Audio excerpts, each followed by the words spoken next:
2 दिन पहले मेरे एक 11th क्लास से दोस्त से मेरी बात हो रही थी। उसने बोला कि भाई मैं सिर्फ़ फ़ॉर्मूलाज़ रट लेता हूँ, पर स्कूल के प्रैक्टिकल्स और रियल लाइफ़ क्वेश्चन्स को सॉल्व नहीं कर पाता हूँ या कन्फ्यूज़ हो जाता हूँ।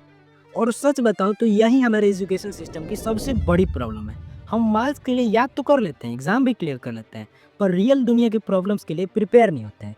टेक्स्ट बुक की तो नॉलेज होती है, पर रियल लाइफ़ के एग्ज़ाम में फेल हो जाते हैं।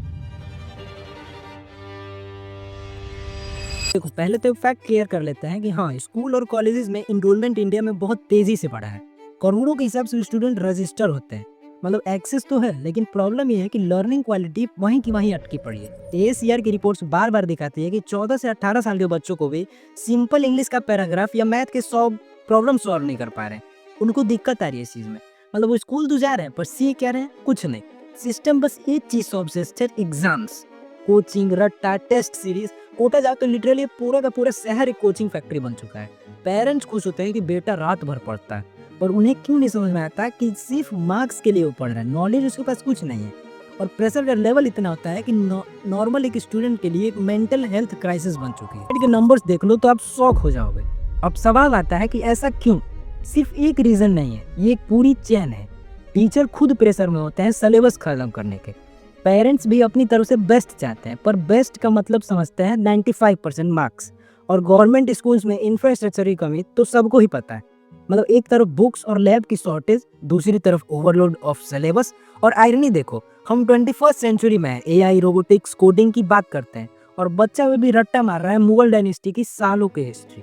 हिस्ट्री पढ़नी चाहिए, बिल्कुल पढ़नी चाहिए। मुझे खुद हिस्ट्री के बारे में जानना और पुरानी चीज़ों के बारे में जानना अच्छा लगता है, लेकिन तब तक जब तक डेट्स ना याद करनी पड़े। आज भी आप किसी भी बच्चों से पूछोगे कि इसको हिस्ट्री क्यों नहीं पसंद है, तो पहले बोलेगा यार यार इसमें डेट्स याद करना पड़ता है। मतलब हिस्ट्री समझने से या चीज़ सीखने से फोकस नहीं है।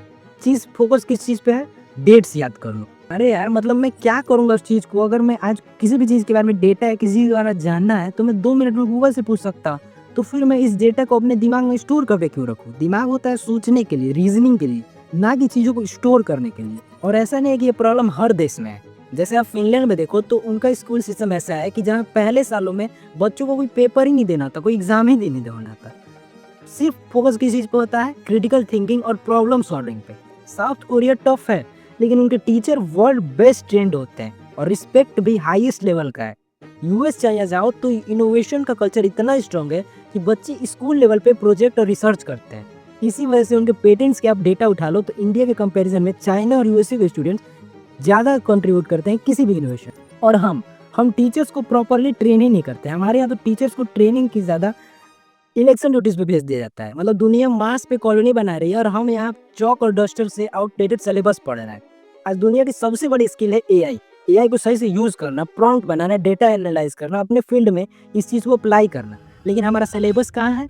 कुछ टीचर्स खुद एआई के बारे में नहीं जानते हैं, तो स्टूडेंट्स को कैसे सिखाएंगे? ये जनरल सी बात। रिजल्ट क्या है कि जो बच्चा एआई सीखता है वो ग्लोबल कंपटीशन में टिक जाता है। जो नहीं सीखता है उसे रिस्क होता है कि वो पीछे छूट जाएगा। सिंपल है, फ्यूचर एआई ड्रिवन है, और अगर हमने अभी अडॉप्ट नहीं किया तो हमारा यूथ फिर से एक पुराने सिलेबस के जाल में फंस के रह जाए। अब मैं पेरेंट्स को थोड़ा पिंच करना चाहता हूँ। देखो, आप अपने बच्चों को नेचुरली बेस्ट चाहते हो, मैं जानता हूँ, लेकिन आप खुद मार्क बेस्ड सिस्टम से निकले हो, तो आपने अपने बच्चों से भी वही एक्सपेक्ट किया है। प्रॉब्लम यह है कि आप उनसे रेयरली पूछते हो कि बेटा तुमने ऐसा क्या सीखा जो तुम्हारे रियल लाइफ में काम आएगा।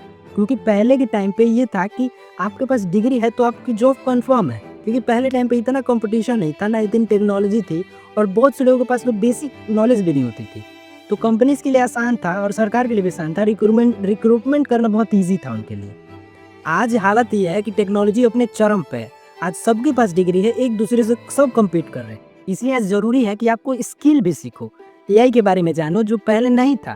मैं नहीं बोल रहा कि पहले सब मतलब बहुत आसान था या कंपटीशन बिल्कुल नहीं था, ये नई बात है, लेकिन पहले कंपटीशन आज के कंपैरिजन में तो कम था।